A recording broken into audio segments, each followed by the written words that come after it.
And good morning. This is Common Sense America. I'm Hill. I am live here from Chester County, Pennsylvania. Actually, I came up for a long weekend, stopped in our nation's capital to meet with some great Americans, and I came up here this weekend to spend a long weekend with my family. It is so great to be up here. I got the chance to go be with some 2A Patriots this weekend at a gun show in Lancaster County, and I got to sit around and chat with a lot of our Vietnam and got to hear their viewpoints on what is ahead for our nation, what is ahead for our next generation, and it was just able to talk about military service and then being a veteran and what that means to each and every one of them. And also what it means to be able to carry and have the right to carry and know how to carry, and to know the fact that we are standing up for our 2A rights. And I said to my mother, both my parents were with, I said to my mom as we were in the room, I said, Mom, this is one of the safest places to be in the United States of America right now. You are around a lot of veterans and a lot of people who believe in the right to carry and know and understand what it means and the right to carry. And so I'm excited to kick off this week with you. We are in our last February 2023. Wow, what a weekend. Philadelphia Eagles headed to the Super Bowl along with the Kansas City Chiefs. We had a crazy weekend here in Pennsylvania. Congratulations to the Philadelphia Phillies. Philadelphia Eagles. So you can tell baseball's on my mind. I'm ready for the baseball season. But I will cheer on the hometown team, Philadelphia Eagles, though hint, hint, I've always been a Giants fan, but I'll keep that quiet so I don't get bombarded with messages from people. Anyway, we have a great show this morning for you here. Over to the show this morning. Stevie Giorno, he is the son of Gloria Giorno, who joined us last week with United Women Federation for Tennessee, focusing on conservative values. Stevie is leading the fight for the next generation in the Great C as he talks to us about the Young Republicans, as he is the chair, and amazing things that he is doing on the forefront. So we're going to go ahead and bring him over right here at the top of the hour. And then I wanted just to give you a heads up. We got some more new features coming to us later here this week at Common Sense America. I'm Eden Hill, and I'm so glad to have you here. And Stevie, I'm going to go ahead and bring you over. Good morning. How are you? Good morning. I'm great. How are you? Good. It's so nice to meet you. I'm a huge fan of your family already. Your mom and I swear, if you put us, together in a room, amazing things will happen. And that was just us being on the, podcast last week. So I'm so excited to hear all the amazing things you're doing. I hear that you've had quite a early career already, working for the senator from the great state of Tennessee, Marsha Blackburn, and hear that you are leading the charge for our next generation with 10 Young Republicans. So tell us all about what you are working on now. I'm excited to see the powerful future you have ahead for you. Well, thank you very much for having me. It's a privilege to be with you this morning. I was elected chairman of the Tennessee Young Republicans starting January 1st, and we have been moving and grooving since that happened. First and foremost, we're working on recruiting. We need to increase our numbers. The Democrats are always doing a much better job than we are, and we are fighting to make sure that young people who are conservative are represented. If you look at any form of social media or the news or anything like that, they will have you believe that all young people are Democrats and they're all socialists and they're all, all for social justice and all these other movements that they promote.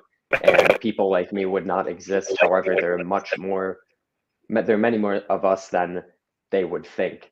So what we're doing in Young Republicans is trying to give those people who are not accurately represented through the media and on social media a voice, whether that includes, doing social events or doing fundraisers, anything like that. We're trying to get a community of people together so that when elections do come up, they will be inspired to go and door knock, to support candidates, to donate money, and to be involved in the political process.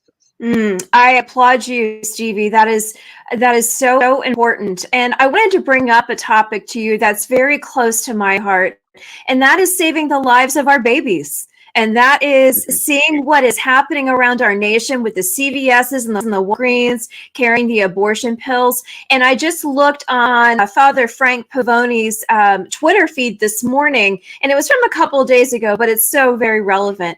Generation, your age group are going on the front lines to advocate and stop this abortion pill from going to the CVSs and Walgreens. And, those issues, the social issues, which tend to lean more towards the left, well, they are just as Republican and conservative as they are babies, and being at the very forefront and being a vocal point to that. Talk to me about some of those issues that you see in Tennessee and that you see around the nation, canvassing our nation, where we as conservative and young Republicans need to be standing up. How do you see that as it pertains to just that example? And it was on LifeSite News, standing up to prevent abortions from happening. Absolutely. Well, I think first and foremost, one of the most important things is if you look at the March for Life, you will see so many young people holding the signs that we are the post-Roe generation. I know on our Tennessee Young Republican social media, every Wednesday we post why our Wednesday is what we call it, why we're young Republicans. And we had posted a picture from the March for Life in DC that had so many young people. Unfortunately in Tennessee, we are one of the most pro-life states in the country. When Roe versus Wade was overturned, we had a trigger law that went into effect, I believe 60 days from when it was overturned. And now Tennessee is one of the most pro-life states in the country. We have a supermajority Republican state legislature, Republican governor, and we're very fortunate that one of the first things that happened as Roe versus Wade was overturned was this trigger law went into effect to protect the lives of the unborn. Stevie, I gotta tell you, I gotta applaud you. Your mom and dad did right. You are such an eloquent speaker, and I can tell from just the very heart and soul that you want the best for the United States of America. How did you get into the political arena? How did you get involved? What was the final moment, the aha moment, saying, "Okay, this is what I'm going to do. This is what my life is about"? Absolutely. Well, it started when we lived in Chicago and I was in grade school. And I remember, we would do the mock presidential elections and I would watch Fox News with my family all the time. But really, I didn't start getting actively involved in politics until around, 2015, 2016. I saw the presidential primary, saw President Trump, and he would say what we all wanted to see in our country. And then my senior year of high school in Franklin, there was an opportunity to intern with then Congressman Blackburn on her Senate run. And I showed up and I just kept showing up and I ended up working for them through college and then working for the political consultant that ran her campaign. And I just kept showing up and they never told me to stop showing up. So that led me to running for student body president at Belmont.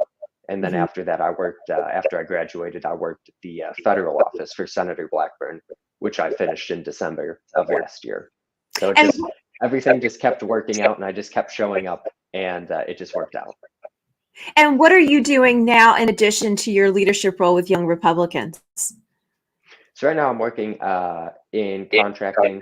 I wanted to move to the private sector, create some wealth and see what I could do to help create jobs and things like that and kind of get out of working for the government or a political entity.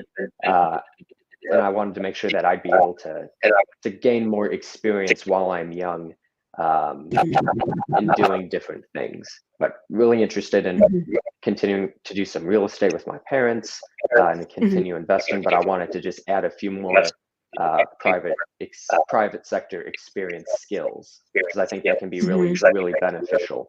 Because I'd love to continue to work in politics, but I think that having private sector experience is really important. And if we had more politicians that had that, I think we'd be in a better state of affairs in Washington, D.C. Go figure. I completely agree. You know,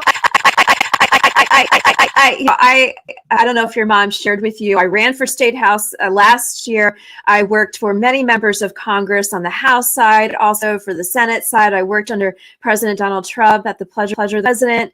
And you know, I was in DC for about 2 years, but I was doing it from a communications standpoint. And you know, as a communications director, and then also running my own small business.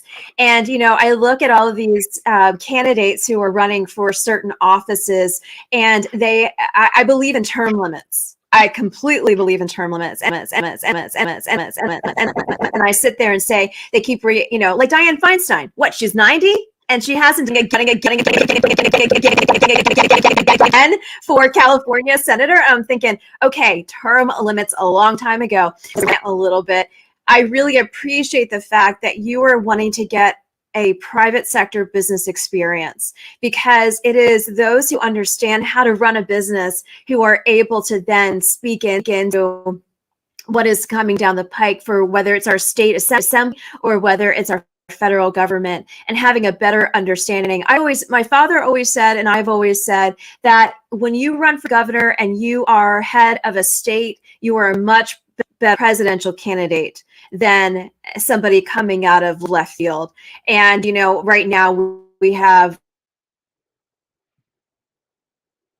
that is, and I can say that it's my show, but whatever that is up in DC, you know, that is not something that needs to be running our government. It is full of crime. It is a mafia 2.0 as I see it. But I love what your parents are doing with you. Let me ask you this: as you are in the private sector for the next couple years, and as you are leading the Tennessee Young Republicans, talk to me about what you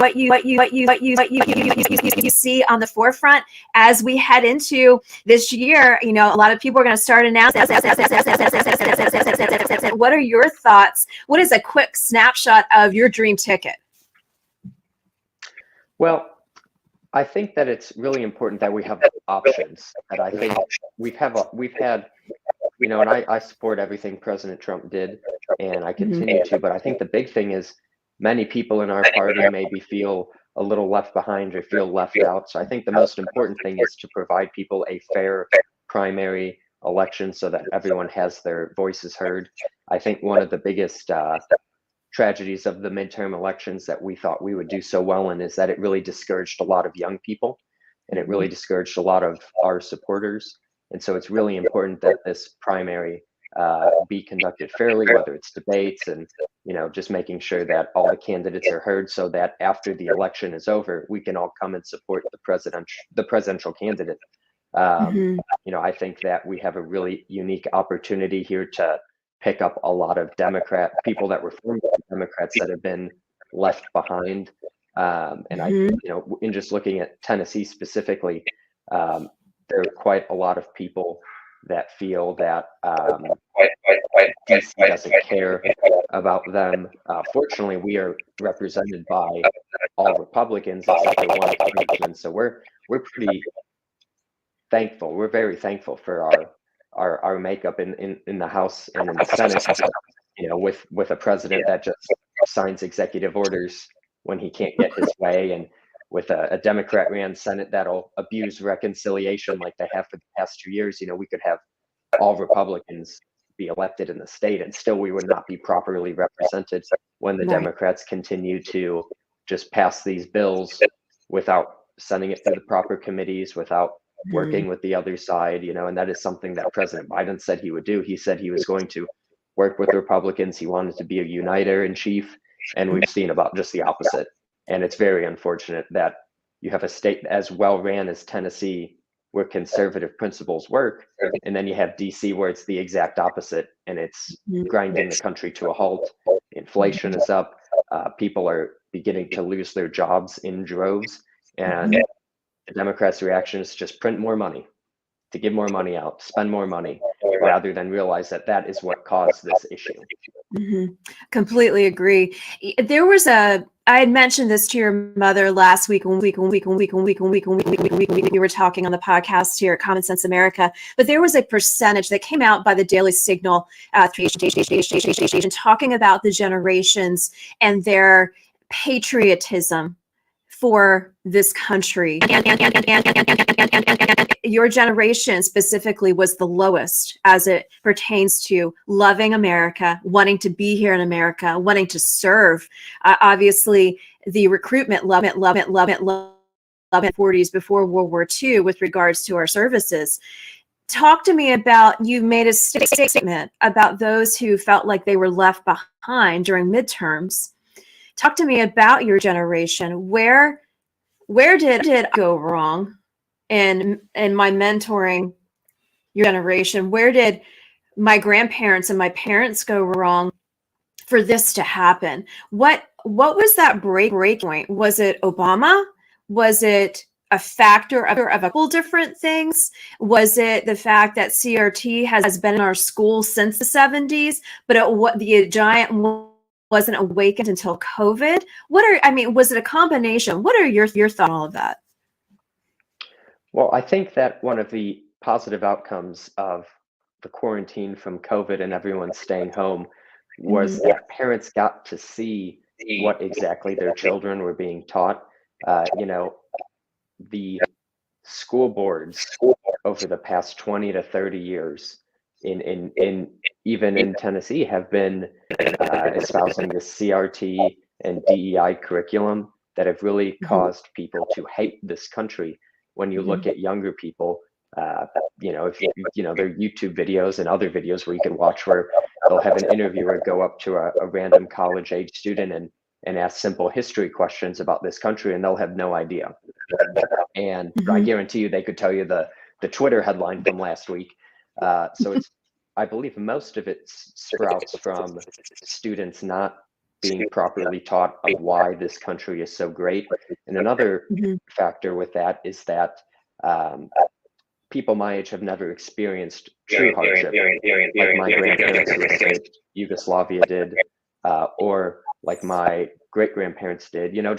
We have not had a world war since 1945, thankfully, and we have not been able to see firsthand communism, socialism since the dissolution of the Soviet Union was really the last, I would say, relic of communism that still haunts people, because so many people that lived through it remember reading the Gulag Archipelago, I'm sorry, and then all these other things that come from communism, all the suffering that it brings. So I think a lot of it is our generation is just very soft, and we're very protected, which creates weak people. And that's why people don't appreciate the greatness of America, is because we've never seen a world without America leading. And just look in the past few months, the past few years with Afghanistan becoming a disaster. That is what happens when America does not lead. And it's really unfortunate that we will have at least 2 more years of this America leading from behind mentality with Joe Biden. Let me also mention this. I've noticed in time an entitlement mentality that is coming from not just your generation, but I also see it in my generation. And I look around and I say to myself, where did this come from? Did it come from the fact that we are so glued to our iPhones that we get to have things in a microwavable minute, that we are just snap your fingers and it better be right there? And, I sit there and say, how did we get to this entitlement mentality?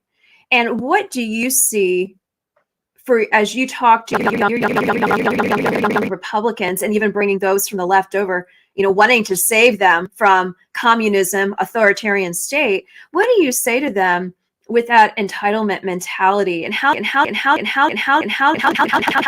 you kind of sway them to say, no, this is the wrong focal point? What are your thoughts? Absolutely. I think in terms of Tennessee specifically, we have no state income tax. We have some of the most friendliest business taxes, Uh-huh. and we are attracting a lot of companies and a lot of other enterprises that other states don't have. And in fact, they're losing. If you look at California, Illinois, New York, they are all losing people while Tennessee continues to grow. And one of the problems Mhm. with that, is supply and demand with housing prices, people trying to buy houses, rent apartments, and they're unable to do that. And then you factor in the interest rates that continue to keep rising. I think that's a really specific but unique way of attracting people, is by talking about how the government is actively affecting their chances to buy a house, because not only are all these people fleeing to our state to get away from Mhm. these ridiculous leftist policies, which Right. drives the housing market up, but also you have these interest rates that are making it impossible for the average person outside of who just graduated from college buy a home. And of course, you have the student loan debt issue that Democrats continuously promise to get rid of student debt, even though it's not fair to people that were responsible and maybe they went to skilled trades, went to a trade school and work as an electrician or a plumber. They shouldn't have to pay for other people's student loans, and the Exactly. people who take out the loan should have to pay them back. But people need to know what they're getting themselves into before they take the loans, and that's something the government does not tell these 18 and 19-year-olds until they're $100,000 in debt, and Mhm. will be for the next 20, 30 years of their life, Mhm. unable to buy a house and have a family and have the American dream sort of lifestyle. You make a very, very good point. And so the whole entitlement piece, it comes across to me as I, talk with communities, as I serve in different spaces, as I have this podcast, it comes across to me that the entitlement piece is, well, the government will take care of you. The government will take care of you. So we are entitled to free education. We're entitled to this. We're entitled to that. But at the end of the day, they don't realize that that entitlement is going to be gone, and it's going to come back on them with higher taxes, maybe no social security. A lot of things that they were so comfortable with will be gone, like you said, and more. So, what are your thoughts for your Tennessee Young Republicans group as you were talking? Maybe you have like one or two that you met at a coffee shop, and they are completely in this, well, I'm comfortable phase. But you start talking to them and educating them on what America could look like and what America is looking like right now. What is that? What are some of those sound bites that you share with them that actually brings some of the young Democrats over to the young Republicans? Is it just by your presentation alone? Is it just watching you and how you present yourself and the actions that speak louder than words? Is it you really putting to your words to action as you are leading this group to even a greater next generation? What is your secret sauce? Well, I think the biggest part that I cannot say, that really nobody can say, it's just something someone has to realize. They just have to go through enough hardship, whether it's financial, with their job, anything like that. I mean, there's only so much we can say, and we can try to show them the light. However, they're not going to see the light, until some event happens to where they turn around and say, "Hey, we don't think that's a good idea." Mm-hmm. If you look at all these things that have been happening in terms of Ukraine and Right. Afghanistan the last 2 years, that is not what many people who voted for Joe Biden thought our foreign policy would look like. If you look at back home, the inflation rates Mm-hmm. going up, I agree. unemployment going up, a lot of people are saying, we didn't vote for this. And I really feel Yeah. that the past few years have been really educational for people who, Tennessee used to be, as recent as about 15, 20 years ago, was a Democrat ran state. And now a lot of those people who voted Democrat, they're not Democrats anymore, because Mm-hmm. they realized that what they were voting for, their grandparents' party, their parents' Democrat party, is not the party that exists anymore. And Right. it's in fact an authoritarian wing that wants to tell us what to do, that won't leave us alone. And you know, regardless of what side you are in Tennessee politically, people really like to be left alone here to do their own thing, to have their families, to create a successful business and be left alone. And they see the Democrat Party in DC not doing that. And that is something that a lot of people are turning around and saying, we didn't vote for that. And so I feel like people just, unfortunately for us, they have to go through it and make that mistake. And then as they get older and realize and get further out of their college years and, get hit with real life, then they'll realize, oh, we don't think this is the best course of action for us anymore. What is one, we're almost up to the 30-minute point. I want to get one more question into you and then hear what you have coming down the pike and where people can get involved. But what is one thing that you would say to picking universities or picking trade schools or taking that next step of faith, next step of and knowing that a lot of schools, universities out there, private, public, are wanting to indoctrinate with diversity, equity, inclusion, wanting to indoctrinate with a lot of the social cultural wars that go against education together. It's not a part of education. There's many other things out there that need to be talked about, like our savings accounts, like what is happening with our bank accounts. Those are more important than this. So what would be a piece of advice that you would give to a high school graduate as they are starting to pick universities or trade schools?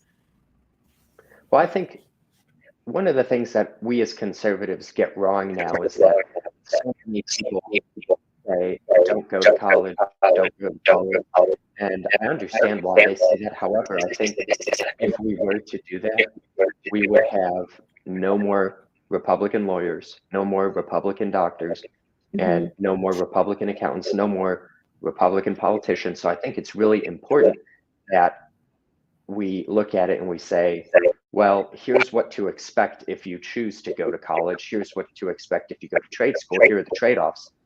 I would say the most important thing is to any high school student thinking about going to college is just to make sure that they are solid in their beliefs and they know why they think how they do. Because if you know why you think that way, it'll be significantly harder for the peer pressure to change your mind, for a teacher to change your mind, threaten you to change your mind. And so I think it is really important that we continue to have conservatives going to colleges.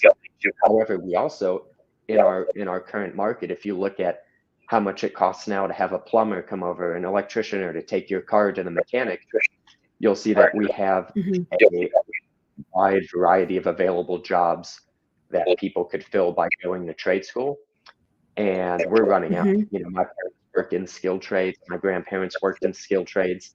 And right now there's such a demand for skilled tradespeople that the prices are all going up. The demand has never been higher and the supply has never been lower. And so we need to make sure that there is a good balance, but wherever high schoolers go, they just have to make sure they know why they feel as they do.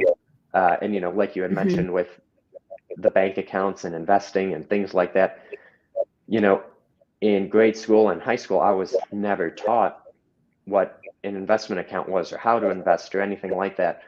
And I feel like that is a great opportunity to where instead of relying on the government for a retirement, if you start teaching young people now how to invest, they will have their own money. So by the time they're at retirement age, they will not have to rely on a check from the government. They will have their own. Exactly. You hit the nail on the head. Coming down the pike with the Tennessee Young Republicans. Where are you going to be speaking next? What do you have on the forefront? People get involved. Are they able to get involved even if they live here in Pennsylvania or North Carolina? Or what other chapters would you recommend for young people to get involved? Absolutely. Well, I think first and foremost, we are in almost, I think we're in 49 states. The Young Republicans are the national federation. I know we have one in Pennsylvania. Our national chair is actually from Pennsylvania, Rick. And so I feel like the first and foremost would be the Young Republicans. Secondly, groups like Turning Point do a great job. I was in Turning Point in college. I just attended their event in Arizona where they did a great job. So I would recommend those two groups. and also just reaching out to your Republican elected officials and asking for internships, asking to be involved, whether it's on their official side or campaign side, because that is a great way to have your voice represented. But then to go to everyone you know and say, hey guys, what do you feel would be a good idea, or how would you want to be represented in DC or in your state legislature? So I would say those groups are great. Our Instagram account for the Tennessee Young Republicans is TNYR_Federation. And we post all the events happening that our counties are hosting and that the state is hosting on that Instagram and our Facebook. So if anyone is in Tennessee and interested in coming, that is where they can find our events. Okay, great. Well, Stevie, I am so impressed by what you have brought to the table. You clearly have a powerful mind and a heart for public service, but also to really guide the next generation. So I am so honored to know you and honored to see what is ahead for you. I look forward to having you back and look forward to see what God has in store for you. So you have a fantastic week and go get them. Thank you very much. It is a privilege to be with you. Have a great day. You too. Bye-bye. And for all of those who are tuning in, this is Common Sense America. I'm going to take a quick break and we'll be right back. And to all of those who are in the great state of Tennessee and you have young college members, university students, and those who are graduating, definitely check out the Young Republicans of Tennessee. Stevie Giorno, he is the president, the chairman of Tennessee Young Republicans. What an impressive young adult gives hope to what this nation has at the forefront. And he is leading the way for our next generation. We're going to take a quick break and we'll be right back. Thanks for tuning in.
And thank Will Baker for your music, bringing your fabulous tunes to Common Sense America. I'm Eden Hill. It is Ms. May. It is the last Monday in January, people. Get ready for your Valentine's Day coming up in February. There's also Heart Awareness Month as well.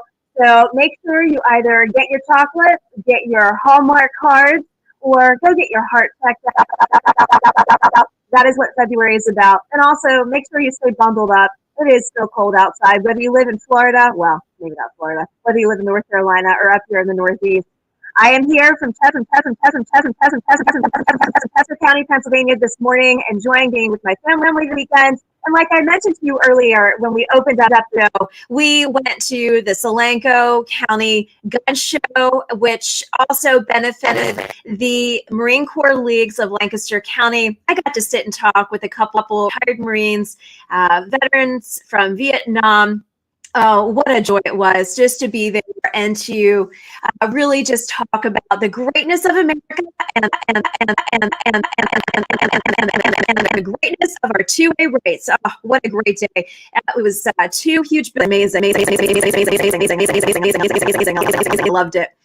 So I also wanted to share with you something that has continued to come to my attention, and it may be on your, it may be in your rearview mirror, or it may be something that you are thinking about, contemplating, or what do I do about this as it continues to take place in our nation? So the migrant issue, there's so many layers to it, many layers to it. And as we've seen Governor Abbott or Governor DeSantis ship the migrants to Martha's Vineyard, to the vice president's mansion, we saw that happen last year. And I was told, being in the great state of North Carolina, I was told that an event happened probably a couple weeks ago. A couple friends attended and told me later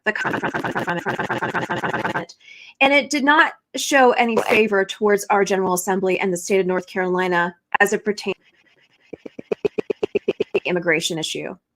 The people that spoke, the elected officials for the General Assembly that spoke at this meeting, and this is secondhand, but it does not surprise me. Their focal point was not necessarily immigration, but it was more focused on that's a federal issue, not a state issue. Well, you're wrong. You're wrong. It is a state issue. The states have more power than the federal government, and clearly the Biden administration is not doing very much. They're just, come across. We'll send you to New York, work. Mayor Adams continues to look for federal assistance. It's not getting any. So he decides to put them up in hotels in New York City. So your tourism goes down. And then you have all these precious souls being housed in these beautiful hotels in New York. And you have a mayor who's like, okay, Biden, give me some money. But where's that money go? Probably goes in lines his pockets, right? That's what it usually looks like. And for North Carolina elected officials to say the same thing, you almost sound like New Yorkers. I thought North Carolina was supposed to be more conservative. Or are you just Republicans in name only? That's what it looks like. We must help these people, but our taxpayer dollars, our taxes are going up. So where's the money? Where's the money going? Is it going to the Biden crime family and Mafia 2.0? Is it going to the newly elected officials and lining their pockets so they get bigger houses by the water? Where's the money going? Follow the money trail. I'll give you a very personal story. I'm not just talking big picture here. I'm talking personal. Many of you who did tune into my podcast earlier this year, end of last year, heard how my husband and I were trying to help a gentleman who was dropped off, migrant. We reached out to local offices, local town people in North Carolina. Never got a phone call back. No, we didn't. That's the attitude I'm seeing. I come up here to Chester County, visit my family, and in their area are a couple cars filled with homeless people at a private location. And the situation continues to get heated. People in the area have called the state troopers, called the cops. Cops say we can't do anything, no crime's been committed.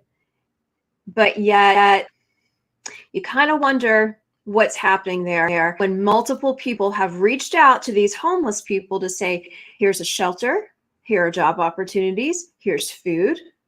But yet they want to make a statement.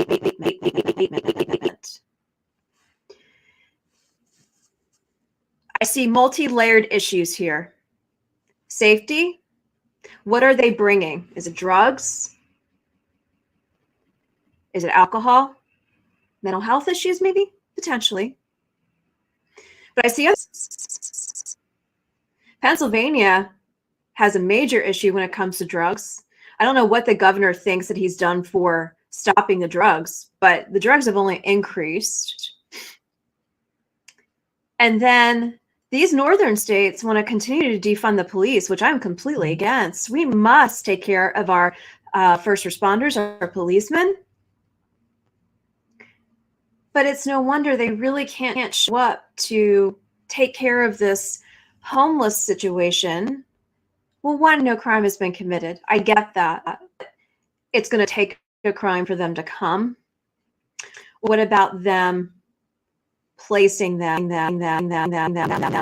escorting them somewhere so they can get help before something big happens?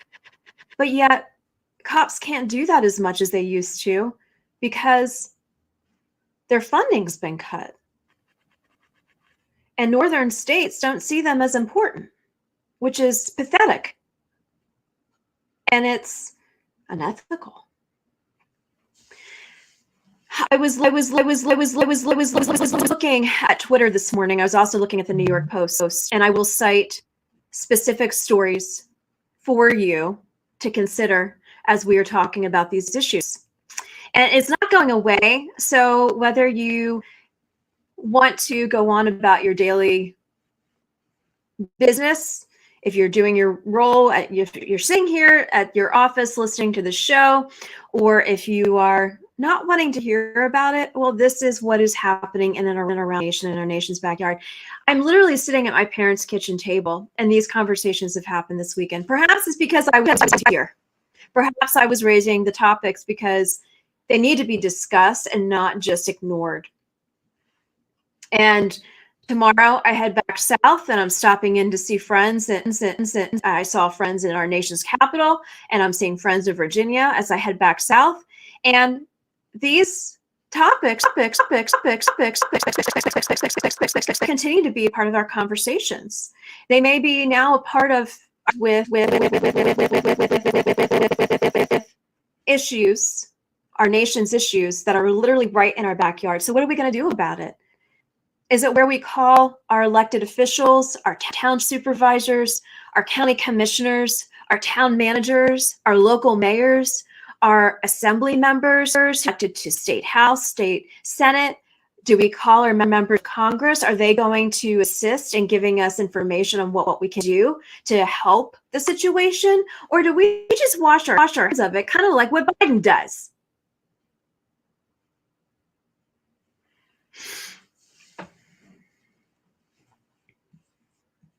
New York Post headline on the front page of the New York Post. Now, I know you may be listening from North Carolina. You may be listening. Have to do with me. Has a lot to do with you, honestly, because what's happening in New York is going to happen in North Carolina. It's happening